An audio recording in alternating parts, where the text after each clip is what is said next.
Hello विद्यार्थी मित्रों, chapter number 13 nucleus continue કરીએ છીએ। તો મિત્રો, આપણે ન્યુક્લિયસની બંધન ઉર્જાની વાત કરેલી। હવે ન્યુક્લિયોન દીઠ બંધન ઉર્જા વિરુદ્ધ પરમાણુ દળાંકનો આલેખ સમજાવવાનો છે। તો ન્યુક્લિયોન દીઠ બંધન ઉર્જા છે એ સમગ્ર ન્યુક્લિયસની જે કુલ બંધન ઉર્જા અને ન્યુક્લિયોન એટલે પ્રોટોન પ્લસ ન્યુટ્રોનની સંખ્યા એનો ગુણોત્તર છે। એટલે આ એક ન્યુક્લિયોન દીઠ બંધન ઉર્જા EBN કહેવાય છે। તો પહેલા બંધન ઉર્જા શોધવી હોય તો આપણે ગયા લેક્ચરમાં કર્યું એ પ્રમાણે પહેલા દળ ક્ષતિ શોધવાની, ડેલ્ટા એમ, જમ્પ વત્તા નમન માઇનસ મગન કરીને, ZMP plus NMN minus M, તો એ દળ ક્ષતિ મળી જાય, એના ગુણ્યા C² કરો એટલે બંધન ઉર્જા મળે, અને એના ભાગ્યા પરમાણુ દળાંક એ કરી દો એટલે ન્યુક્લિયોન દીઠ બંધન ઉર્જા મળી જાય। હવે આનો મતલબ શું છે કે આખા ન્યુક્લિયસની અંદર જેટલા ન્યુક્લિયોન્સ હોય, પ્રોટોન ન્યુટ્રોન, એમાંથી કોઈ પણ એક ઘટક ન્યુક્લિયોન હોય એટલે કોઈ પણ એક પ્રોટોન અથવા એક ન્યુટ્રોનને છૂટા પાડવા માટે આપવી પડતી ઉર્જા, તો એને ન્યુક્લિયોન દીઠ બંધન ઉર્જા કહેવાય। બધાને છૂટા પાડવા માટે આપવી પડતી ઉર્જા EB હોય, કોઈ પણ એક ન્યુક્લિયોનને છૂટા પાડવા માટે આપવી પડતી ઉર્જા EBN હોય છે।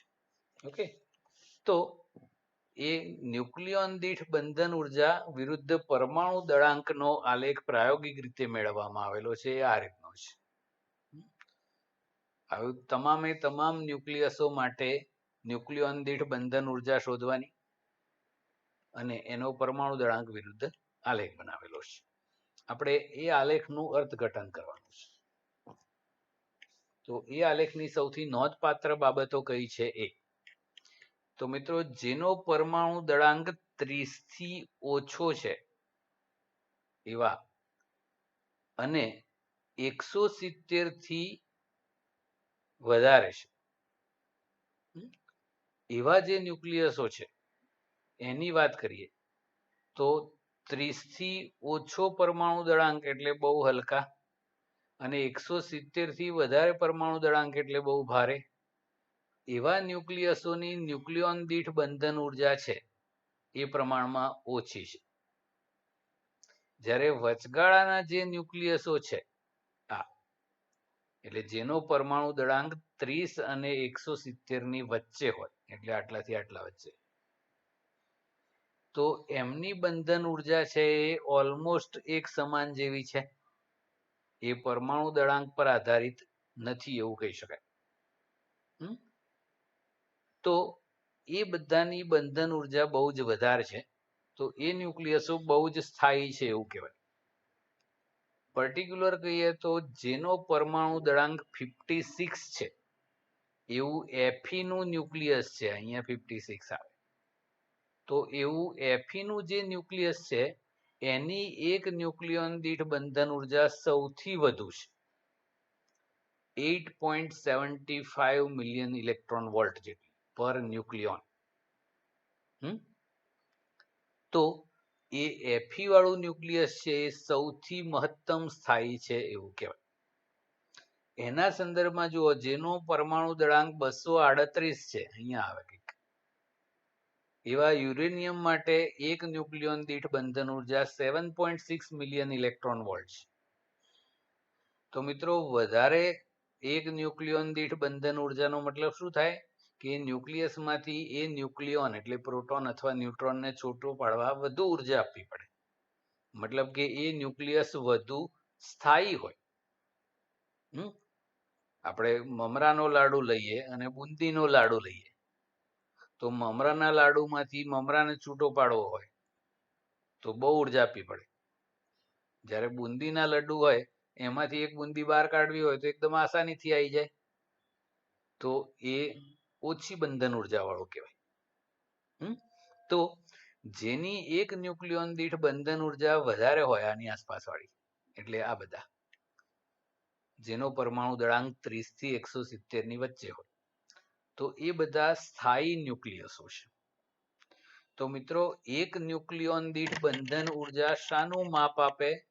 તો ન્યુક્લિયસની સ્થિરતાનું માપ આપે છે એવું કહેવાય. એક ન્યુક્લિયોન દીઠ બંધન ઉર્જા જેટલી વધુ એટલા ન્યુક્લિયસો વધુ સ્થાયી કહેવાય. તો જેનો પરમાણુ દળાંક 30 થી ઓછો છે અને 170 થી વધુ છે, એમની એક ન્યુક્લિયોન દીઠ બંધન ઉર્જા આ વચ્ચેવાળાના સંદર્ભમાં ઓછી છે, તો એ ઓછા સ્થાયી કહેવાય. અસ્થાયી નહીં કહેવાનું, એ ઓછા સ્થાયી છે. એટલે એમાં કઈ તોડફોડ કરવી હોય તો આસાનીથી થઈ શકે. એટલે આ જે છે વચગાળા વાળા, એ બધા મમરાના લાડુ જેવા છે, અને આ છે બુંદીના લાડુ જેવા કહેવાય. આવું છે મિત્રો. ન્યુક્લિયોન દીઠ બંધન ઉર્જા વિરુદ્ધ પરમાણુ દળાંકના આલેખના અવલોકનોને આધારે તારવેલા નિષ્કર્ષ જણાવવાના છે. કે આ આલેખનું ડિટેલ અર્થઘટન એકચ્યુઅલી, કે આપણે વાત કરી કે એ ન્યુક્લિયોન દીઠ બંધન ઉર્જા છે એ સમથિંગ મિલિયન ઇલેક્ટ્રોન વોલ્ટના ઓર્ડરમાં હોય, તો એ ન્યુક્લિયોનને છૂટા પાડવા જરૂરી ઉર્જા છે. હવે વચગાળાના જે ન્યુક્લિયસો છે જેનો પરમાણુ દળાંક 30 થી લઈને 170 વચ્ચે છે, એમની ન્યુક્લિયોન દીઠ બંધન ઉર્જા લગભગ અચળ છે. એ એવું દર્શાવે છે કે જે પ્રોટોન પ્રોટોન, પછી પ્રોટોન ન્યુટ્રોન અને ન્યુટ્રોન ન્યુટ્રોન વચ્ચેનું જે આકર્ષણ બળ છે, જેને ન્યુક્લિયર બળ કહેવાય છે, જેને આપણે સ્ટ્રોંગ ન્યુક્લિયર આકર્ષણ કહેતા હતા ને, એ લઘુ અંતરીય હોય છે. એટલે કે બહુ જ ઓછા અંતરે અનુભવાતું હોય છે. એની લિમિટ લગભગ 3 ફર્મીની આસપાસ હોય છે.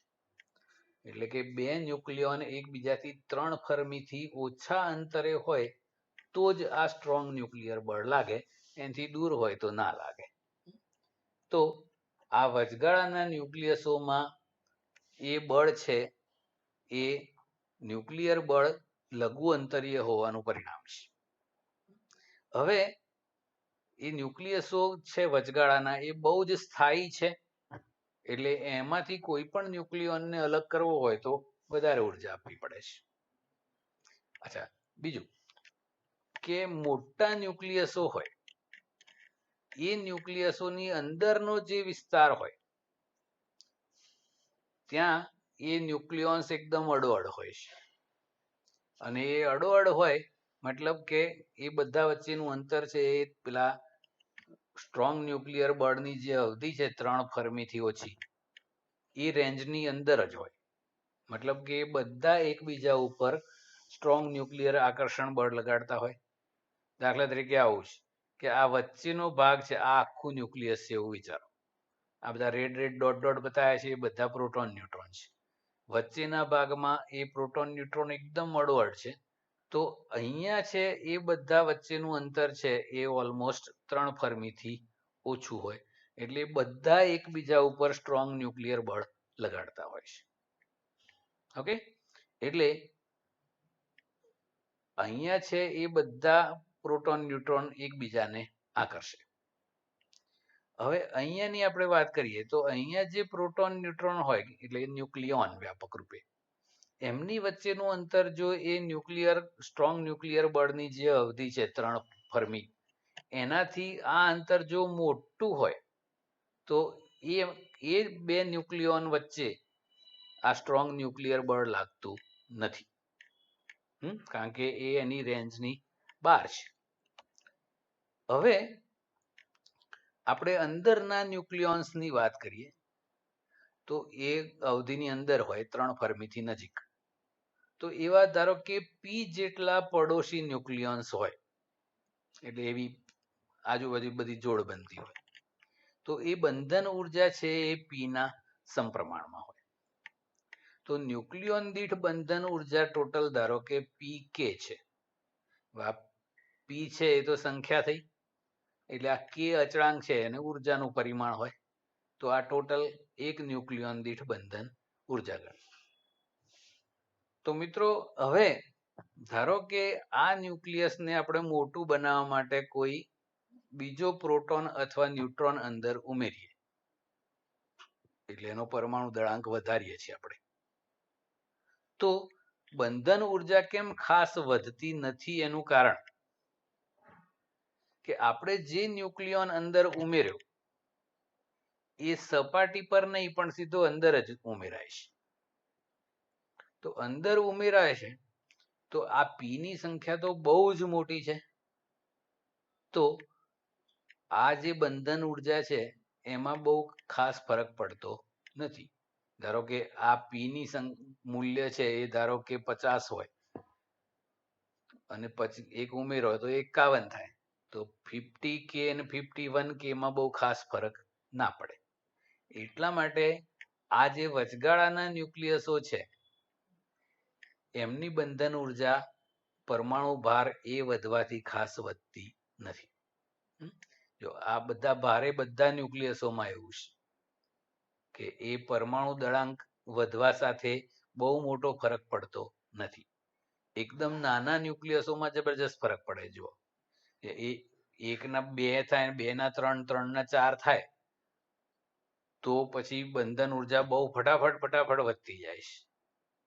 પણ ભારે જે ન્યુક્લિયસો હોય કે જેમાં બહુ જ પ્રોટોન ન્યુટ્રોન્સ હોય એમાં મોટા ભાગના ન્યુક્લિયોન્સ સેન્ટરમાં હોય છે અને એના કારણે બંધન ઉર્જામાં ખાસ ફરક નથી પડતો. ઓકે,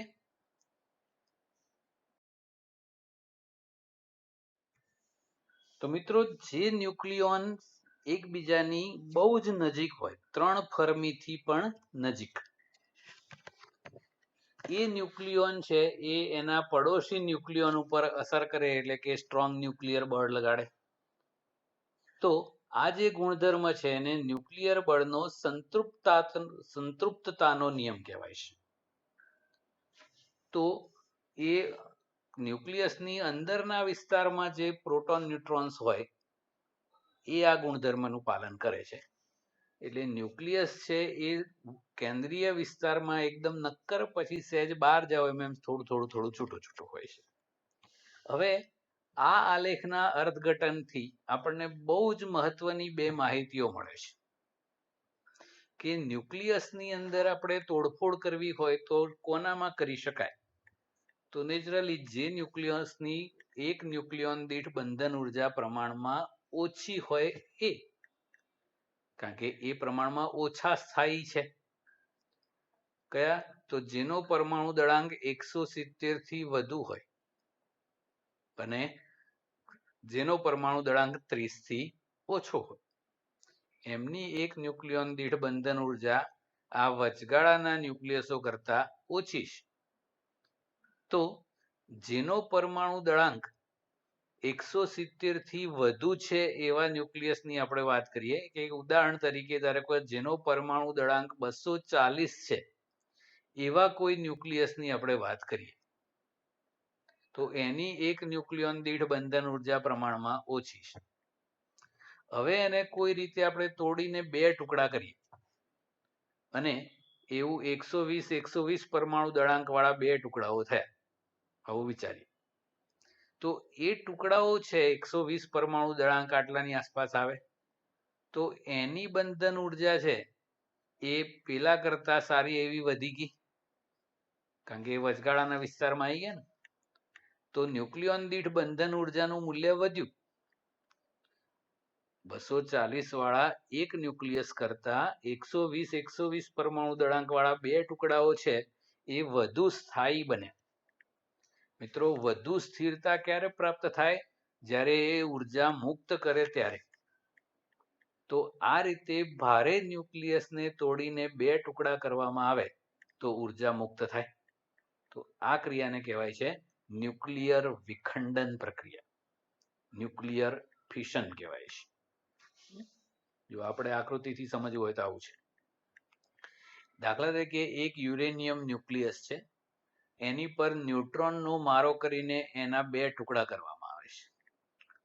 એ ટુકડા થાય એ દરમિયાન કેટલાક ન્યુટ્રોન ઉત્સર્જિત થાય છે અને આ જે છે એ બધાની ટોટલ બંધન ઉર્જા ગણો એ આની બંધન ઉર્જા કરતા વધુ છે અને બંધન ઉર્જા વધુ છે મતલબ વધુ સ્થિર છે અને વધુ સ્થિરતા પ્રાપ્ત કરવા માટે એ ઉર્જા મુક્ત કરે છે તો આ રીતે ઉર્જા ઉત્પન્ન કરી શકાય તો મિત્રો અણુ બોમ્બનો જે સિદ્ધાંત છે એ આ છે જે ન્યુક્લિયર રિએક્ટર વડે ઉર્જા ઉત્પન્ન કરવામાં આવે છે એ પણ આ ક્રિયા છે ન્યુક્લિયર વિખંડન બહુ ડિટેલમાં પછી ભવિષ્યમાં આપણે ભણવાનું છે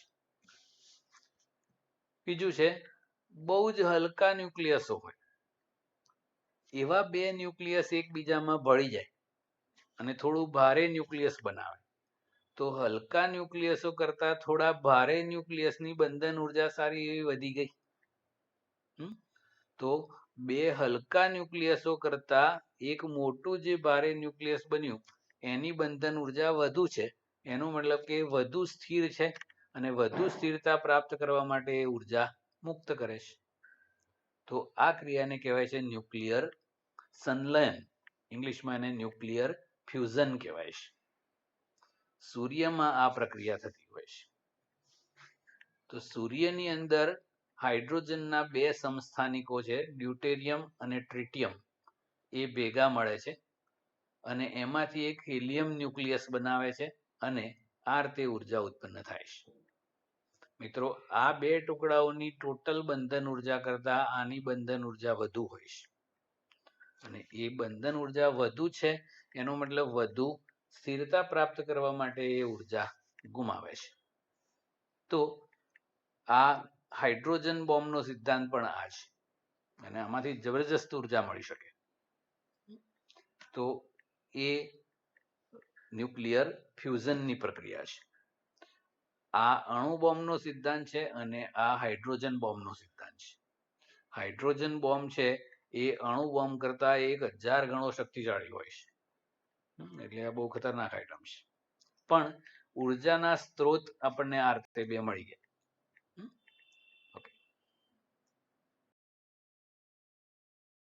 મિત્રો એક અગત્યનો ક્વેશ્ચન કરવાનો છે ન્યુક્લિયર બળો વિશે માહિતી આપવાની છે અને એના લક્ષણો જણાવવાના છે તો જે સરેરાશ દળ ધરાવતા ન્યુક્લિયસો છે મતલબ વચગાળાના જેનો પરમાણુ દળાંક 30 થી 170 વચ્ચે છે એમની ન્યુક્લિયોન દીઠ બંધન ઉર્જા 8 મિલિયન ઇલેક્ટ્રોન વોલ્ટની આસપાસ છે મિત્રો પરમાણુની જે બંધન ઉર્જા છે એના કરતા આ બહુ જ મોટી કહેવાય આખા પરમાણુની એટલે એના ઇલેક્ટ્રોન્સની જે બંધન ઉર્જાઓ છે એ સમથિંગ કિલો ઇલેક્ટ્રોન વોલ્ટના ઓર્ડરમાં હોય આ મિલિયન ઇલેક્ટ્રોન વોલ્ટના ઓર્ડરમાં છે એટલે બહુ જ મોટી છે એનો અર્થ શું થયો કે એ પ્રોટોન ન્યુટ્રોન્સ છે એ જબરજસ્ત ઉર્જાથી એકબીજા સાથે જકડાયેલા છે એટલે એમને જકડી રાખવા વાળું જે આકર્ષણ બળ છે એ બહુ જબરજસ્ત પ્રબળ હોય તો મિત્રો ન્યુક્લિયસની અંદર તો પ્રોટોન અને ન્યુટ્રોન બે જ વસ્તુ છે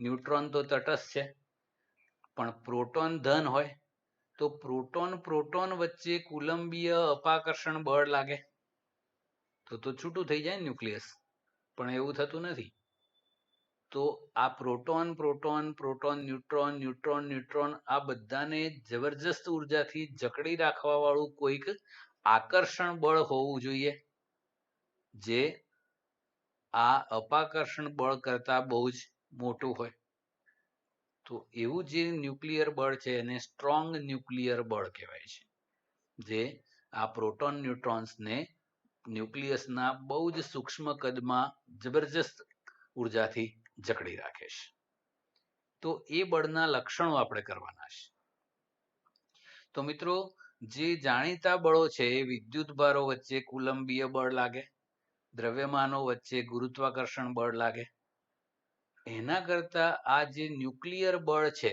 જે પ્રોટોન વચ્ચે પણ લાગે છે પ્રોટોન ન્યુટ્રોન વચ્ચે પણ લાગે છે અને ન્યુટ્રોન વચ્ચે પણ લાગે છે એને વિદ્યુત ભાર સાથે કોઈ લેવા દેવા નથી તો આ જે સ્ટ્રોંગ ન્યુક્લિયર બળ છે એ બહુ જ પ્રબળ હોય છે એટલે આ બે બળોના સંદર્ભમાં કુલંબીય બળ અને ગુરુત્વ બળ કરતા ન્યુક્લિયર બળ બહુ જ પ્રબળ હોય છે. તો એ પ્રોટોન વચ્ચે કુલંબીય અપાકર્ષણ બળ છે એના કરતા પણ આ સ્ટ્રોંગ બળ બહુ વધારે હોય તો જ એ પ્રોટોન ન્યુટ્રોનને એકબીજા સાથે જકડી રાખતું હોય. અને ગુરુત્વ બળ છે એ તો અવગણ્ય હોય છે, કુલંબ બળ કરતા પણ નાનું. એટલે આપણે ન્યુક્લિયસના સંદર્ભમાં વાત કરતા હોય ત્યારે ગુરુત્વ બળ ધ્યાનમાં લેતા નથી. ઓકે, હવે એ જે સ્ટ્રોંગ ન્યુક્લિયર બળ છે એ પ્રોટોન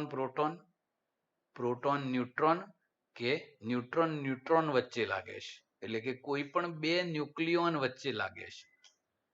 એ લઘુ અંતરીય છે, મતલબ કે એ અમુક ફેમ્ટોમીટર અથવા એને ફર્મી પણ કહેવાય છે, એ એનથી બહુ મોટા અંતરે લાગતું નથી.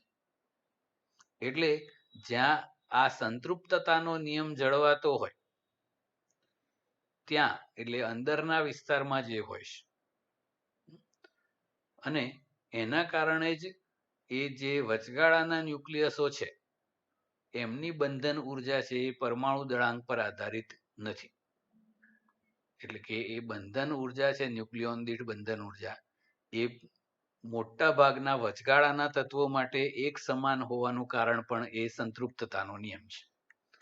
એટલે કે એ અંદરની સાઈડના જે પ્રોટોન ન્યુટ્રોન્સ છે એ એકબીજા પર કુલંબીય અપાકર્ષણને સમતોલે અથવા એનાથી પણ વધુ હોય એવું સ્ટ્રોંગ ન્યુક્લિયર આકર્ષણ બળથી જકડાયેલા હોય છે. તો એ સ્ટ્રોંગ ન્યુક્લિયર આકર્ષણ બળ છે એની જે સ્થિતિ ઉર્જા છે એનો અંતર વિરુદ્ધનો આલેખ છે. અહીંયા જુઓ, 3 ફર્મી પછી એ બળ ને કારણે જે સ્થિતિ ઉર્જા છે એ ઓલમોસ્ટ 0 થઈ જાય છે.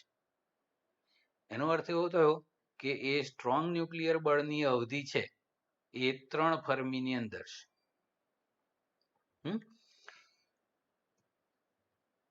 0.8 ફર્મી માટે આ અંતર માટે આ જે છે ત્યારે સ્થિતિ ઉર્જા સૌથી વધુ ઋણ એટલે કે લઘુત્તમ છે. એનો અર્થ શું થયો કે 0.8 ફર્મી જેટલું અંતર જો બે ન્યુક્લિયોન્સ વચ્ચે હોય તો એ સૌથી વધુ મજબૂતીથી જકડાયેલા હોય. જો એ બે વચ્ચેનું અંતર 0.8 ફર્મીથી ઓછું હોય તો આ આલેખનો ઢાળ ઋણ છે, જે બે ન્યુક્લિયોન વચ્ચે અપાકર્ષણ સૂચવે છે. અને 0.8 ફર્મીથી વધારે અંતર હોય પણ 3 ફર્મીથી ઓછું તો ધન ઢાળ છે, તો એ આકર્ષણ સૂચવે છે.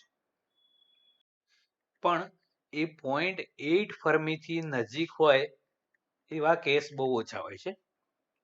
મોટા ભાગના ન્યુક્લિયોન વચ્ચેનું અંતર 0.8 ફર્મીથી 3 ફર્મીની વચ્ચે હોય છે.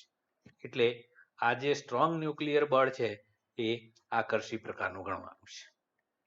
અને એ બળ છે એ પેલા કુલંબીય અપાકર્ષણ બળ જે માત્ર પ્રોટોન વચ્ચે જ લાગે છે એને બહુ સારી રીતે સમતોલી શકે છે. ઓકે, તો મિત્રો ન્યુક્લિયસની અંદર બે બળો હોય, એક તો પ્રોટોન અને પ્રોટોન બંને ધન છે એટલે એમની વચ્ચે ધનાધન થાય, મતલબ એ કુલંબીય અપાકર્ષણ બળ હોય. પણ એને સમતોલતું જે બળ છે સ્ટ્રોંગ ન્યુક્લિયર આકર્ષણ બળ, એ ન્યુટ્રોન વચ્ચે લાગે, પ્રોટોન વચ્ચે પણ લાગે, ઇવન પ્રોટોન ન્યુટ્રોન વચ્ચે પણ લાગે. તો એ જે ન્યુક્લિયર બળ છે એ આ બધા ગણો માટે એક સરખું છે. તો એ સ્ટ્રોંગ ન્યુક્લિયર બળ છે અને એ બળ લઘુ અંતરીય છે, કે આપણે જોયું કે એની જે અવધિ છે રેન્જ એ 3 ફર્મીથી ઓછી છે. તો આ જે સ્ટ્રોંગ ન્યુક્લિયર બળ છે એને વિદ્યુત ભાર સાથે કોઈ લેવા દેવા નથી. એ બે તટસ્થ ન્યુટ્રોન વચ્ચે લાગે છે, બે ધન વાળા પ્રોટોન વચ્ચે લાગે છે, એક ધન અને એક તટસ્થ એવા પ્રોટોન ન્યુટ્રોન વચ્ચે પણ લાગે છે. કુલંબના નિયમના અને ગુરુત્વાકર્ષણ બળ માટેના બે નિયમો હતા વ્યસ્ત વર્ગના. એવો ન્યુક્લિયર બળ માટે કોઈ ગાણિતિક નિયમ નથી, એટલે એનું કોઈ સૂત્ર નથી હોતું. ઓકે, હવે આગળ રેડિયો એક્ટિવિટીની શોધ કેવી રીતે થઈ એ જણાવી જુદા જુદા રેડિયો એક્ટિવ ક્ષય જણાવો. મિત્રો, જે તત્વોનો પરમાણુ ભાર બહુ જ મોટો છે એમાં પેલું જે કુલંબીય અપાકર્ષણ બળ છે એને એક્ઝેક્ટલી સમતોલે એટલું સ્ટ્રોંગ ન્યુક્લિયર આકર્ષણ બળ નથી. એટલે જે બહુ ભારે ન્યુક્લિયસો છે એ કુદરતી રીતે અસ્થિર હોય છે. એવા જે ન્યુક્લિયસો છે જેમાં અપાકર્ષણ બળ થોડુંક વધુ હોય એ કુદરતી રીતે અસ્થિર હોય છે અને એ ક્રમશઃ તૂટતા જાય છે. તો એવા જે પદાર્થો છે એ આપમેળે તૂટતા હોય એવા પદાર્થોને રેડિયો એક્ટિવ પદાર્થો કહેવાય છે.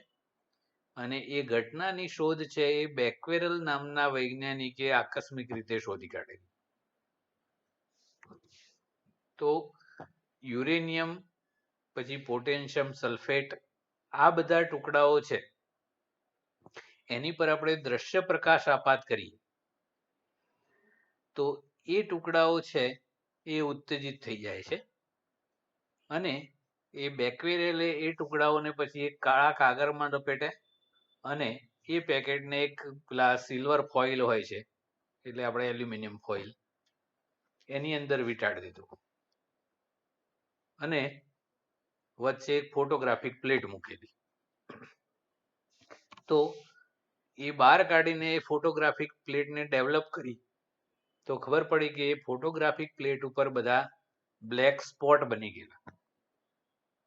મિત્રો, ફોટોગ્રાફિક પ્લેટ ઉપર એવા પ્રકાશ આપાત કરવામાં આવે તો જ એવા સ્પોટ બનતા હોય છે અથવા કોઈ વિકિરણ આપાત થાય. તો એ અંધારામાં મૂકેલું હોવા છતાંય, પેકિંગમાં હોવા છતાંય પેલા ફોટોગ્રાફિક પ્લેટ ઉપર આવું બ્લેક સ્પોટ મળી ગયા. એનો અર્થ એવો થયો કે એ જે પેલા પદાર્થો હતા એમાંથી કોઈ એવા અદ્રશ્ય વિકિરણ ઉત્સર્જિત થયા હોવા જોઈએ જે પેલા બ્લેક પેપર અને પેલું ચાંદીનું જે કવર હતું વર્ક એને ભેદીને એ ફોટોગ્રાફિક પ્લેટ સુધી પહોંચી ગયા હોય. તો એવા જે અદ્રશ્ય વિકિરણો ઉત્પન્ન થયા એને રેડિયો એક્ટિવ વિકિરણો નામ આપવામાં આવેલું અને આ જે ઘટના છે એ રેડિયો એક્ટિવિટીની ઘટના ગણાય છે. પ્રયોગોથી ખબર પડી કે એ રેડિયો એક્ટિવિટીની ઘટના છે એ ન્યુક્લિયર ઘટના છે. મતલબ કે એ જે કંઈ વિકિરણો અંદરથી ઉત્સર્જિત થાય છે એ ન્યુક્લિયસમાંથી થાય છે. એ વિકિરણોને પરમાણુ ફરતેના ઇલેક્ટ્રોન સાથે કોઈ લેવા દેવા નથી. ઓકે, તો આ રીતે અસ્થાયી જે ન્યુક્લિયસ છે એ કુદરતી રીતે પોતાનામાંથી અદ્રશ્ય વિકિરણોનું ઉત્સર્જન કરે છે. તો એ ન્યુક્લિયર ડીકે અથવા ન્યુક્લિયર ક્ષય કહેવાય છે અથવા એને રેડિયો એક્ટિવ ક્ષય પણ કહેવામાં આવે છે. તો એ કુદરતી રીતે એ રેડિયો એક્ટિવ પદાર્થમાંથી જે વિકિરણોનું ઉત્સર્જન થાય છે એ 3 પ્રકારનું હોય છે. પહેલા જે વિકિરણ ઉત્સર્જિત થાય છે એ આલ્ફા ક્ષય કહેવાય છે. એટલે કે એ ન્યુક્લિયસોમાંથી આલ્ફા કણોનું ઉત્સર્જન થતું હોય છે. એ આલ્ફા કણ છે એ હિલિયમ ન્યુક્લિયસ છે 2He4. એનો વિદ્યુત ભાર 2 પ્રોટોન જેટલો એટલે +2e જેટલો હોય છે અને એ જે ન્યુક્લિયસમાંથી ઉત્સર્જિત થતા હોય એની ઉપર એનો વેગ આધારિત હોય છે. બીજો પ્રકારનો જે ક્ષય છે એ બીટા ક્ષય કહેવાય છે. એ વાસ્તવમાં બીટા કણો છે એ 2 પ્રકારના હોય છે, ધન બીટા કણ અને ઋણ બીટા કણ. એ ધન બીટા કણને પોઝિટ્રોન કહેવાય છે, એટલે પોઝિટિવ ઇલેક્ટ્રોન. વિદ્યુત ભાર ધન હોય અને દળ ઇલેક્ટ્રોન જેટલું જ હોય. એટલે વાસ્તવમાં પોઝિટ્રોન છે એ ઇલેક્ટ્રોનનો પ્રતિકણ કહેવાય છે, એન્ટી પાર્ટિકલ. પ્રતિકણનો મતલબ એવો થાય છે કે બધા ગુણધર્મો એક સરખા હોય, કોઈ એક ગુણધર્મ વિરુદ્ધ હોય. તો આમાં ઇલેક્ટ્રોન છે, આ ઋણ બીટા કણ એટલે ઇલેક્ટ્રોન કહેવાય છે, અને આ ધન બીટા કણ છે એ પોઝિટ્રોન કહેવાય છે. એટલે આ અથવા આનું ઉત્સર્જન થતું હોય, બે એક સાથે ના આવે. ત્રીજું છે ગામાક્ષય. આ કોઈ કણ નથી, એ વિદ્યુત ચુંબકીય તરંગો છે. એ બહુ જ ઊંચી ઉર્જાવાળા વિકિરણ છે. સમથિંગ કિલો ઇલેક્ટ્રોન વોલ્ટ નહીં, પણ મિલિયન ઇલેક્ટ્રોન વોલ્ટના ઓર્ડરમાં અથવા એનાથી વધારે ઉર્જાવાળા હોય. તો એ ફોટોન સ્વરૂપે ઉત્સર્જતા હોય છે. તો રેડિયો એક્ટિવિટીની ઘટનામાં 3 પ્રકારના ક્ષય હોય છે: આલ્ફા ક્ષય, બીટા ક્ષય અને ગામા ક્ષય. આલ્ફા અને બીટા એ દ્રવ્ય કણો છે, જ્યારે ગામા છે એ બહુ જ ઉચ્ચ ઉર્જાવાળા વિકિરણો એટલે વિદ્યુત ચુંબકીય તરંગો છે. વિદ્યાર્થી મિત્રો, આ ચેપ્ટરનો સૌથી અગત્યનો ક્વેશ્ચન, એટલો બધો અગત્યનો કે પૂછાય કે ના પૂછાય લખી જ દેવાનો, એટલો બધો અગત્યનો. તો ધ્યાન રાખજો બરાબર. એક રેડિયો એક્ટિવ વિભંજન અંગેનો ચર ઘાતાંકીય નિયમ મેળવો તથા રેડિયો એક્ટિવિટી માટે પણ ચર ઘાતાંકીય નિયમ જણાવી ક્ષય વક્ર દોરો. હવે કોઈ રેડિયો એક્ટિવ પદાર્થ હોય જે પોતાનામાંથી આપમેળે આલ્ફા, બીટા અને ગામાનું ઉત્સર્જન કરતો હોય. તો મિત્રો, આલ્ફા અને બીટા તો દ્રવ્ય કણ છે.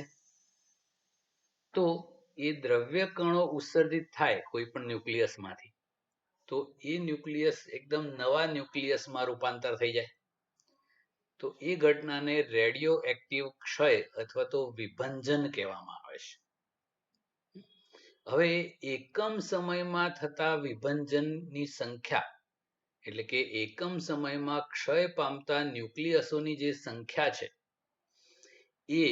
એ નમૂનાની અંદર કેટલા અવિભંજિત ન્યુક્લિયસો છે, એટલે કે વિભંજન પામ્યા સિવાયના ન્યુક્લિયસો છે, એની સંખ્યાના સમપ્રમાણમાં હોય છે.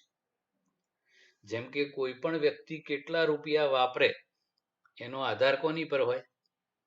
એ વ્યક્તિ પર નહીં, એની જોડે કેટલા વાપર્યા વગરના પૈસા છે એની પર હોય. આ એના જેવું છે.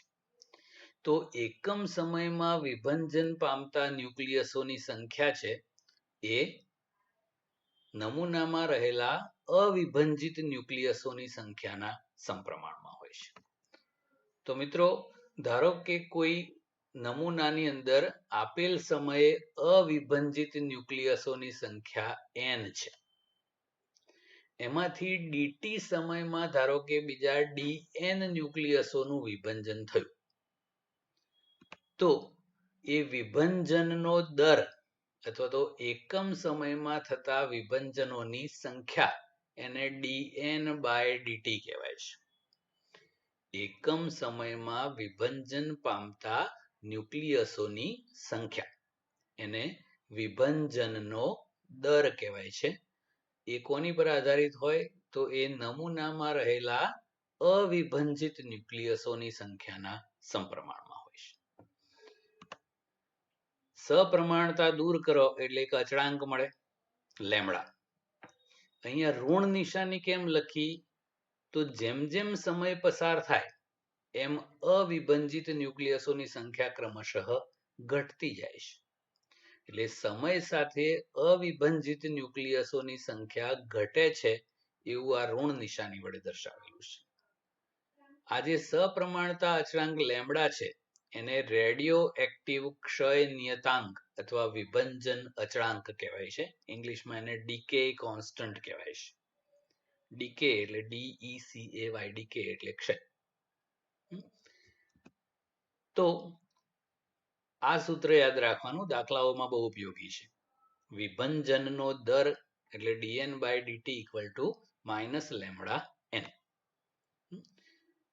જેમ જેમ સમય પસાર થતો જાય એમ અવિભંજિત ન્યુક્લિયસોની સંખ્યા ઘટતી જાય, એ માઇનસ નિશાની વડે દર્શાવેલું છે. હવે n ને નીચે લઈ જાઓ અને dt ને સામે, એટલે આવું લખાય dn/n = -λ dt. હવે બંને બાજુ સંકલન કરીએ તો ઇન્ટિગ્રેશન n0 થી n dn બાય n.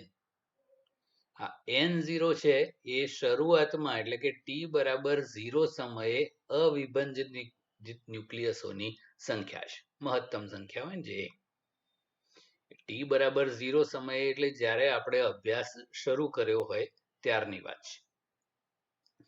અને t સમયે અવિભાજિત ન્યુક્લિયસોની સંખ્યા ધારો કે n છે, એ n0 થી ઘટીને n થઈ ગઈ છે. તો integration n0 to n dn by n equal to minus lambda અચળ છે એટલે એને બહાર કાઢી લીધું, અને ઇન્ટિગ્રેશન 0 થી t dt. એટલે આ સંખ્યાની સાપેક્ષે છે સંકલન અને આ સમય સાપેક્ષે છે.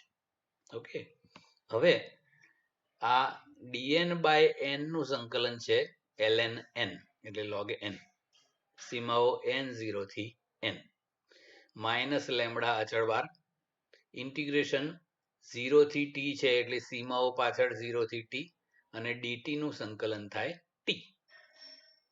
હવે સીમાઓ અંદર મૂકીએ તો ઉપલી માઇનસ નીચલી, તો આ log n minus log n0 equal to minus lambda અને t માઇનસ 0. મિત્રો આ ln છે એ નેપેરિયન લોગ છે, લોગ બેઝ e. બે ટાઈપના લોગ હોય છે, લોગ બેઝ 10 અને લોગ બેઝ e. તો મેથ્સમાં જે બધા લોગ આવે એ લોગ બેઝ e હોય, એટલે એને ટૂંકમાં નેપેરિયન લોગ એટલે ln લખાય છે. ઓકે, તો અહીંયા n0 છે એ કોઈ શૂન્ય સમયે, અહીંયા t0 એટલે આપણે 0 લીધું, એ 0 સમયે અવિભાજિત ન્યુક્લિયસોની સંખ્યા છે, અને આ n છે એ t સમયે અવિભાજિત ન્યુક્લિયસોની સંખ્યા છે. ઓકે, હવે આનું આગળ સાદું રૂપ આપીએ. તો મિત્રો એક સમીકરણ આપણે ફરીથી અહીંયા લખ્યું છે, ખ્યાલ આવે એટલા માટે. log n minus log n0 equal to minus lambda t minus 0. મિત્રો બે લોગની બાદબાકી એટલે બે સંખ્યાઓનો ભાગાકાર લોગના નિયમ પ્રમાણે, એટલે એને log n upon n0 લખાય equal to minus lambda t.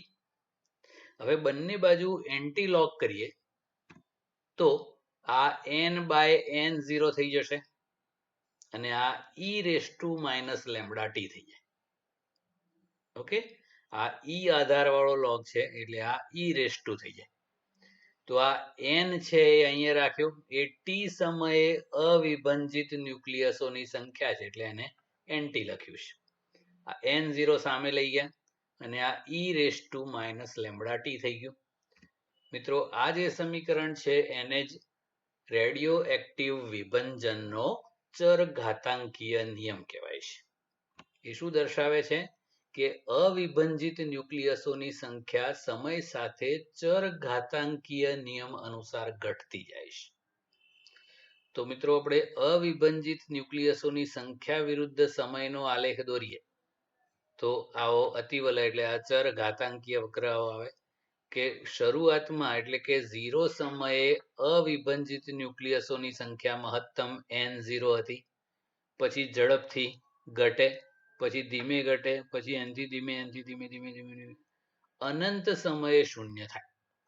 એટલે જો અહીંયા આલેખ ટચ નહીં કરવાનો સમય અક્ષને, એટલે બધા જ ન્યુક્લિયસોનું સંપૂર્ણ વિભંજન થવા માટે અનંત સમય લાગે. તો સમય સાથે ન્યુક્લિયસોની સંખ્યા ક્રમશઃ ચરઘાતાંકીય નિયમ અનુસાર ઘટતી જાય, પણ એ બધા ન્યુક્લિયસો સંપૂર્ણ ક્યારે વિભંજિત થાય એ આપણે જાણી શકીએ નહીં, કારણ કે એના માટે અનંત સમય લાગે છે. એટલે અનંત કેટલું હોય એ આપણને ખબર ના પડે. હવે એ જે એકમ સમયમાં વિભંજન પામતા ન્યુક્લિયસોની સંખ્યા આપણે વાત કરેલી dn બાય dt, એને એક્ટિવિટી કહેવાય છે. એ રેટ ઓફ ડિસઇન્ટિગ્રેશન એટલે એને r વડે દર્શાવાય છે.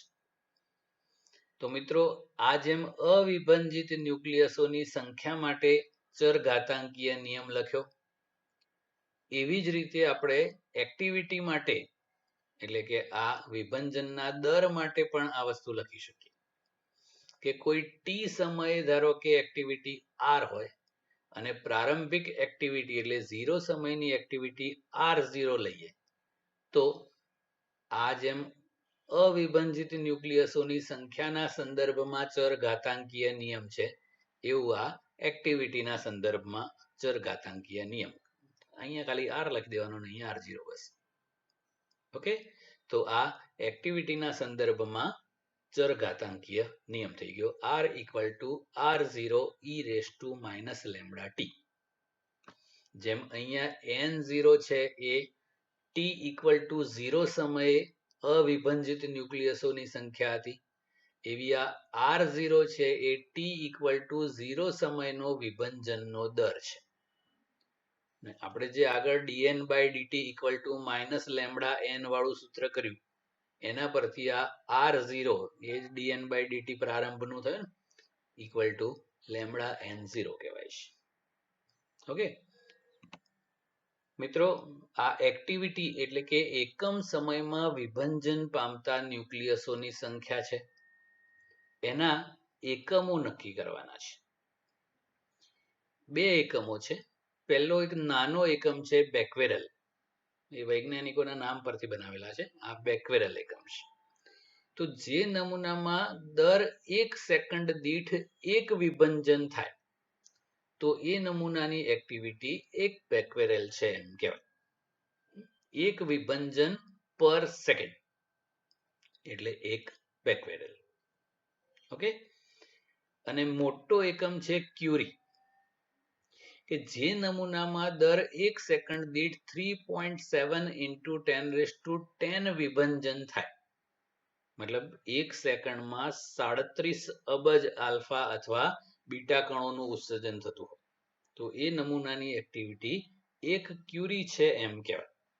બહુ મોટો એકમ કહેવાય. એક ક્યુરી એટલે 3.7 ઇન્ટુ 10 વિભંજન પર સેકન્ડ, અને વિભંજન પર સેકન્ડનું બીજું નામ બેક્વેરેલ છે, એટલે આની જગ્યાએ બેક્વેરેલ પણ લખી દેવાય. તો 3.7 ઇન્ટુ 10 બેક્વેરેલ થઈ જાય. ઓકે, તો આ એક્ટિવિટીના બે એકમો થયા, નાનો એકમ બેક્વેરેલ, મોટો એકમ ક્યુરી. આ મોટો એકમ બહુ વધારે પડતો મોટો એકમ છે, એટલે વ્યવહારમાં મિલી ક્યુરી અને માઇક્રો ક્યુરી એકમો પણ વપરાય છે.